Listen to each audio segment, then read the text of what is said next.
గాంధీనగర్ ఏరియాలో ఒక శివాలయంలో దొంగతనం జరిగినట్టుగా మా జీడిమెట్ల పోలీస్కి డయల్ 100 కాల్ రావడం జరిగింది.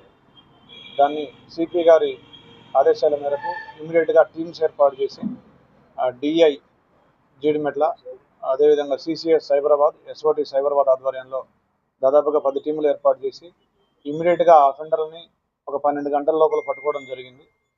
వాళ్ళిద్దరిని కూడా పట్టుకొని వాళ్ళు దొంగిలించిన సొమ్మంతా కూడా రికవరీ చేయడం జరిగింది. ఆ దేవస్థానంలో నాగపడిగ, కలశం, శటకోపం, ఒక విగ్రహం, దేవుడి విగ్రహం, ఇవన్నీ కూడా వీళ్ళు దొంగిలించడం జరిగింది. దీనంతా కూడా ఎక్కడ ఎలాంటి డిస్టర్బెన్స్ లేకుండా ఈ దొంగిలించిన సొమ్మంతా మన పోలీసు వారు రికవరీ చేయడం జరిగింది.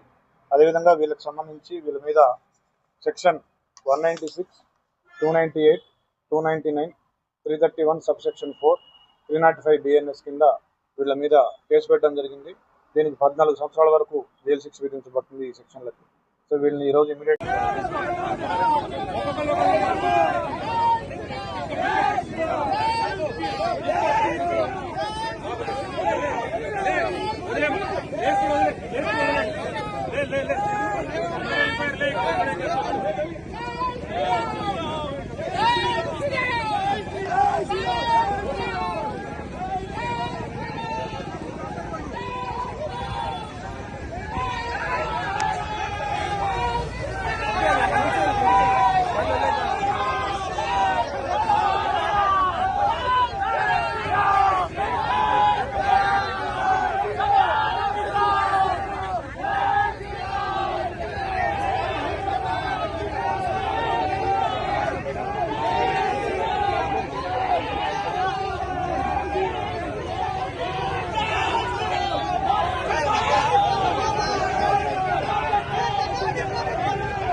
Hey!